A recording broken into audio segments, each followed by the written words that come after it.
할렐루야. 네, 하나님의 은혜와 사랑이 우리 가운데 충만한 줄 믿습니다.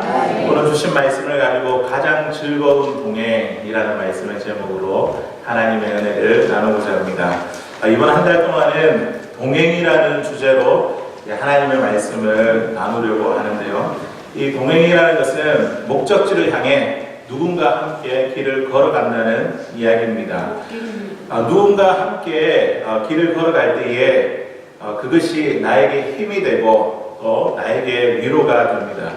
그런데 이 함께 걸어가는 분이 내가 사랑하는 사람이라면 이 멀고 힘든 길도 우리는 기쁘고 즐거운 길을 걸어갈 수 있습니다. 저는 3대째 예수님을 믿는 가정에서 자라왔습니다. 그래서 대학 생활을 할 때까지 기독교 학교에 들어갔기 때문에 늘 신앙의 테두리 안에 있었습니다. 신앙의 테두리 밖에서 사회생활을 해본 적이 없기 때문에 저에게 있어서 이 군복무라는 것이 굉장히 큰 두려움으로 찾아왔습니다.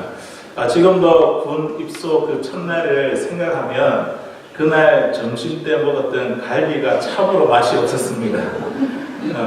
갈비가 맛이 없어서 맛이 없었던 것이 아니라 군 입소를 한다는 그 상황 때문에 저의 입맛을 잃어버린 것입니다. 그래도 제게 힘이 되고 용기가 된 것은 우리 사랑하는 가족들이 그때 저와 함께 그 길을 동행해 주었습니다. 내가 사랑하는 사람과 함께 했던 그 길 때문에 저에게 큰 위로와 힘이 되었습니다. 그런데 문제는 무엇이냐면 이 두려운 길 끝에는 헤어짐이 있었습니다. 저는 입소하게 되었고 부모님과 우리 형은 집으로 돌아갔습니다. 사람의 동행은 이처럼 헤어짐이 있고 또 마지막이 있기 때문에 영원한 동행의 즐거움을 누릴 수가 없습니다. 그런데 오늘 말씀해 보니까 가장 즐거운 동행이 있습니다. 헤어짐도 없고 마지막도 없습니다. 그냥 단지 장소만 달라질 뿐 시간을 초월하여 영원히 함께 걸어가는 동행이 있습니다. 그 동행이 무엇입니까? 하나님과 함께하는 동행입니다. 나를 사랑하시고 내가 사랑하는 그분과 함께 걸어가는 그 인생의 여정, 이것이야말로 우리 인생에 있어서 가장 행복하고 즐거운 동행임을 믿습니다. 오늘 말씀에 나타난 에녹이 그러했습니다. 에녹이 하나님과 함께하는 이 동행의 즐거움을 누렸습니다. 에녹의 삶을 성경에서 이렇게 한마디로 이렇게 평가를 한다면 하나님과 동행, 그렇게 평가를 내릴 수 있습니다. 그는 이 세상에 있어서 하나님과 함께 길을 걸어갔고 지금도 천국에서 하나님과 함께 길을 가고 있습니다. 장소만 바뀌었을 뿐 하나님과 함께하는 그 기쁨을 지금도 이 에녹이 누리고 있습니다. 우리도 하나님과 함께 걸어가는 이 즐거움, 그 기쁨을 누릴 수 있는 저와 여러분들 되시길 바랍니다.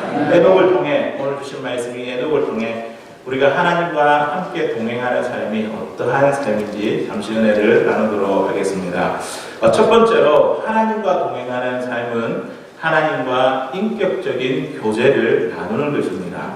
오늘 본문의 22절에 있는 말씀을 보니까 에녹에 대해서 이야기를 할 때 하나님과 동행하며, 또 24절에 있는 말씀을 보니까 하나님과 동행하느니, 성경은 아담의 족보에 대해서 쭉 이렇게 이야기를 하면서 에녹에 가서 이 하나님의 시선이 그곳에 멈추게 되었습니다. 그리고 나서 이 에녹의 삶을 평가하기를 하나님과 동행했다, 그렇게 기록하고 있습니다. 우리가 읽었던 이 짧은 구절 가운데 두 번씩이나 이렇게 하나님과 동행했다 이렇게 언급한 것은 그만큼 이 에녹과 하나님과 밀접한 관계 가운데 있고 또 친밀한 관계 가운데 있음을 우리에게 이야기해주고 있습니다. 그리고 성경에서 하나님과 동행했다는 이 말씀은요, 두 사람이 나오는데 이 에녹과 창세기 6장에 보면 이 노아에 대해서 하나님께서 특별히 그들에게만 사용한 단어가 하나님과의 동행이었습니다. 성경에 많은 신앙의 인물들이 있지만 특별히 우리 에녹을 하나님께서 사랑하시고 그를 신뢰했으며 그를 가장 친한 친구처럼 가장 깊은 관계 가운데 있음을 우리에게 이야기해 주고 있습니다. 우리가 보통 교제를 나눈다 할 때에 어떠한 생각이 듭니까? 우리가 교제라는 이러한 이야기를 들었을 때에 상대방과 주고받는 그 일에 참여하는 것, 이것을 교제라고 이렇게 이야기를 합니다. 자, 그렇다고 한다면 하나님과 교제를 나눈다는 것이 무엇입니까? 하나님과 주고받는 것이죠. 무엇을 주고받습니까? 하나님과 우리의 마음을 주고받기도 하고 또 우리의 생각을 주고받기도 하고 우리의 감정을 주고받으며 하나님과 나누기도 합니다. 이것이 바로 인격적인 교제입니다. 성경을 읽을 때마다 하나님께서 나에게 감동을 주시고 나를 깨닫게 해 주신다고 한다면 우리는 지금 하나님과 인격적인 교제를 나누고 있습니다.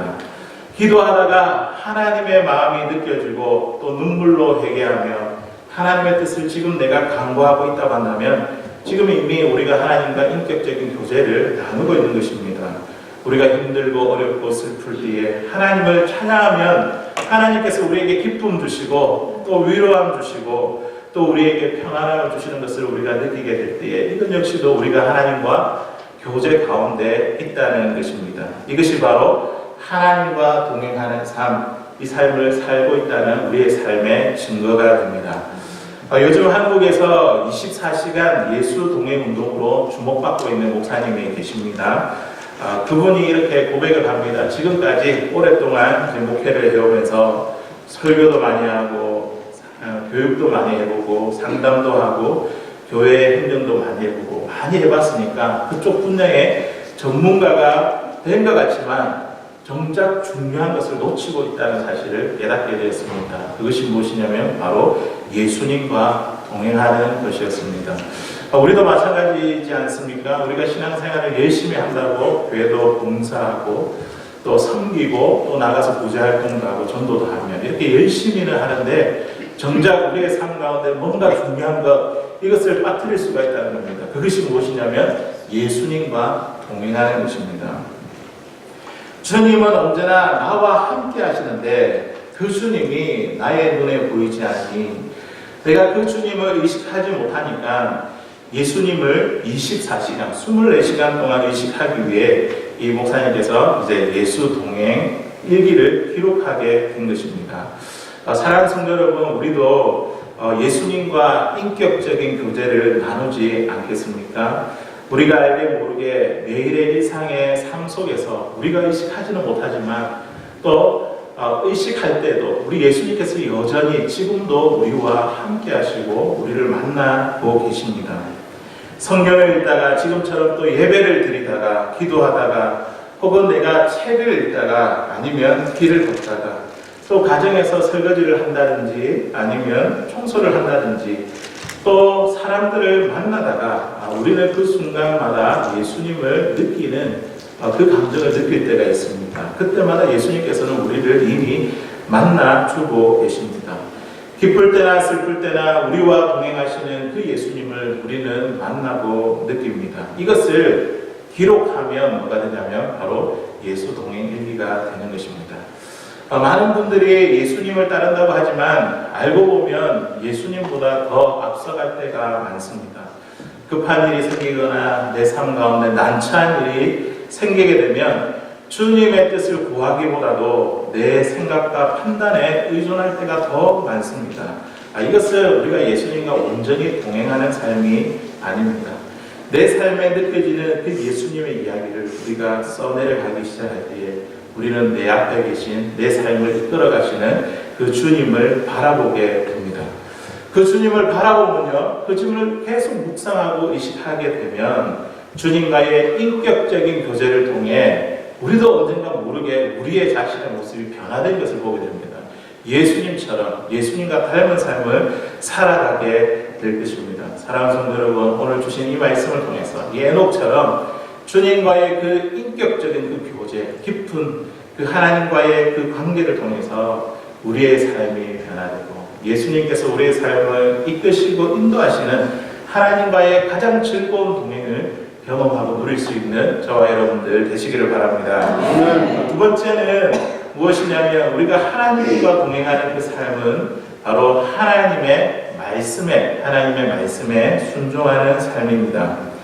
동행이라고 하는 것은 두 사람이 같은 뜻을 가지고 품고 걸어가는 것, 이것을 동행이라고 합니다. 반대로 이야기하면 그런 뜻이 다르고 생각이 다르면 같이 걸어갈 수 없다는 것이죠. 같은 목적을 가지고 같은 생각과 마음을 가지고 같은 방향으로 걸어가는 것이 바로 동행입니다. 성경 아모스 3장 3절에 이러한 말씀이 있습니다. 우리 같이 한번 읽어보도록 하겠습니다. 시작. 두 사람 중에 뜻이 같지 않은데 어찌 동행하겠습니까?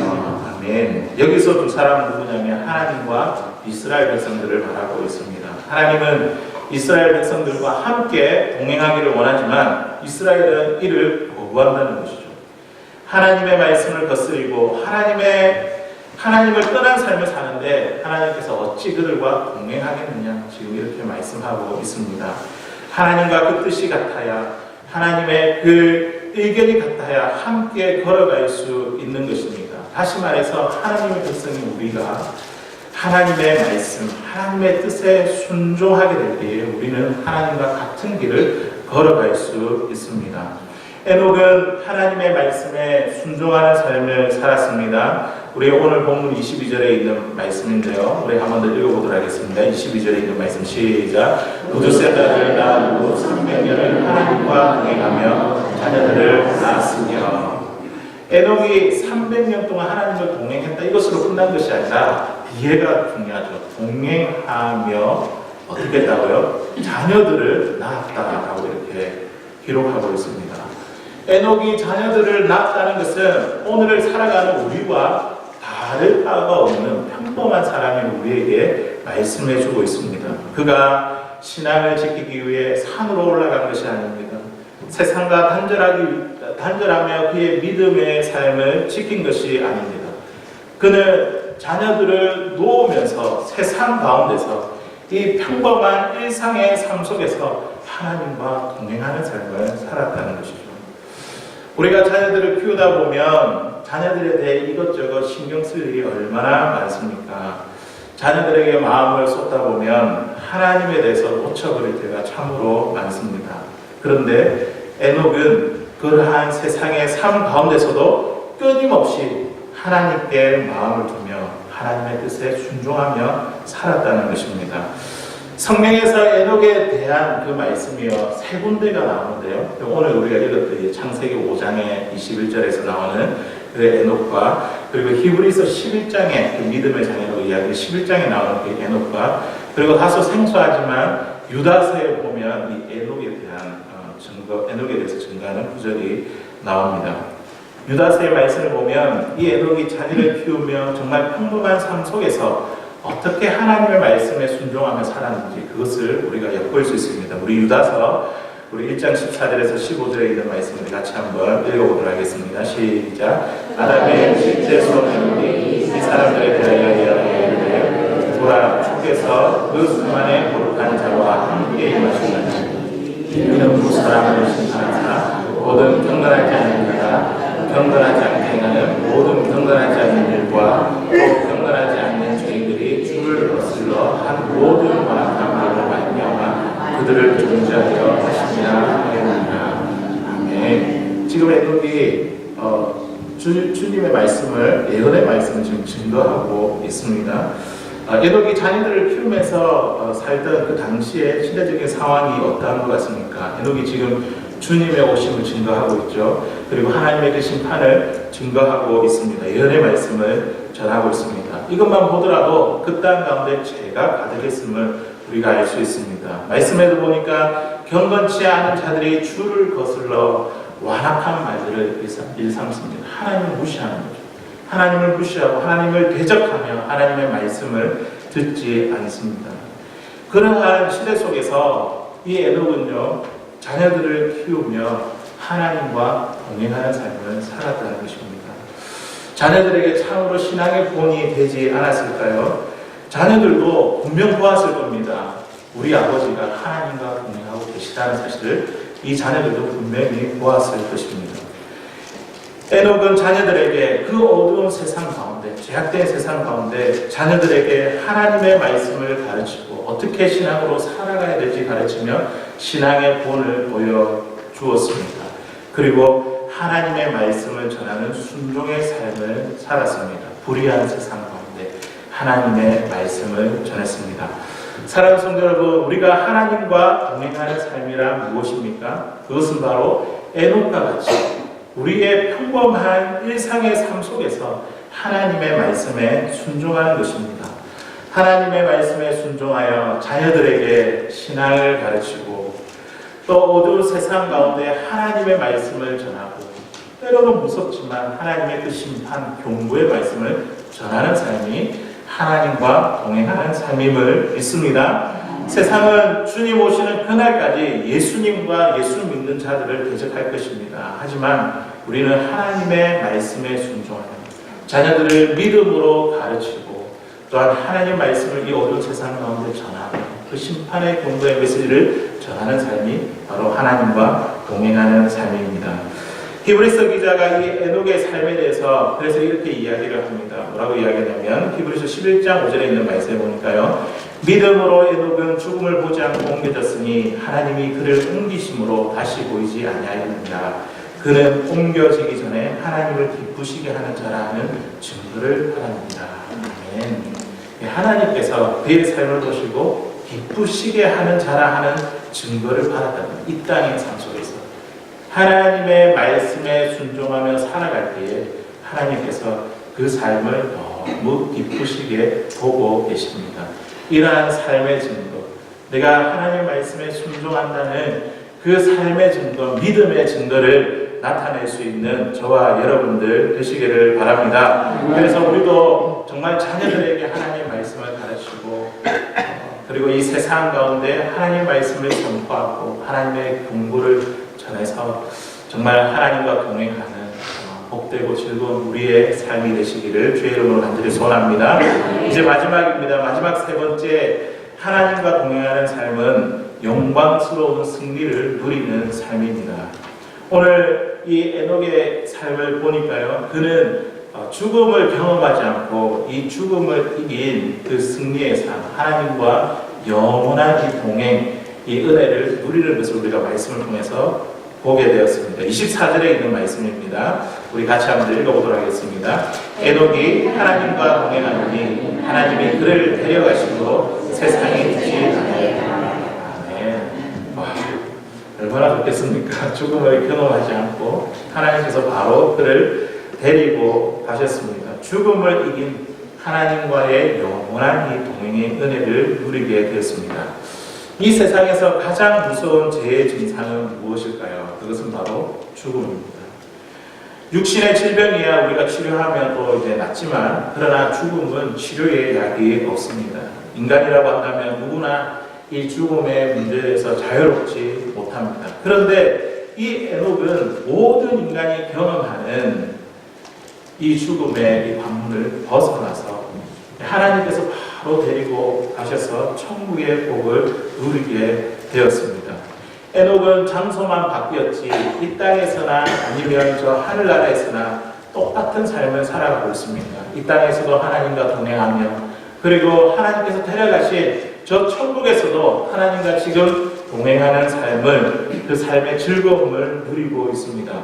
에녹이 하늘로 들림을 받은 것은 전적인 하나님의 은혜임을 믿습니다. 그가 경건해서 거룩해서 말씀에 순종해서 하늘로 들림 받은 것이 아닙니다. 그의 행위로 들림 받은 것이 아니라 오늘 말씀해 보니까 하나님이 그를 데려가시는 거, 하나님이 데려가시는 거, 전적인 은혜로 하나님께서 그를 데려가십니다. 하나님께서 데려가셔서 영원한 그 하나님의 동행의 은혜를 누리게 하셨습니다.